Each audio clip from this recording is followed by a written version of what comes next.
बिल्लाहि मिनश्शैतानिर्रजीम बिस्मिल्लाहिर्रहमानिर्रहीम अस्सलामु अलैकुम रहमतुल्लाहि बरकातुहू रब्बी यस्सिर वला तुअस्सिर व तम्मिम बिल खैर।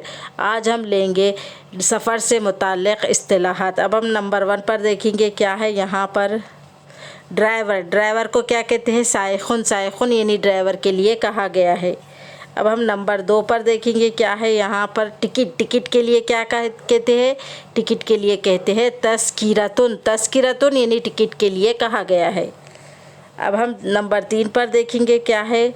सीट को क्या कहते हैं? सीट को कहते हैं मक़अदुन यानी सीट के लिए कहा गया है। अब हम नंबर 4 पर देखेंगे पहुँचाना के लिए क्या है? वसूलुन यानी पहुँचाना। अब हम इसके बाद देखेंगे क्या है। रुख़सत होना के लिए क्या है?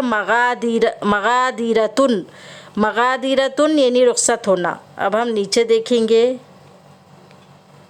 ट्रैफ़िक लाइट के लिए क्या है? ट्रैफ़िक लाइट के लिए है इशारतुल मरूरी यानी ट्रैफ़िक लाइट। आज हम यहाँ तक ही लेंगे, इसके आगे के एपिसोड में हम आपको बाद में बताएंगे।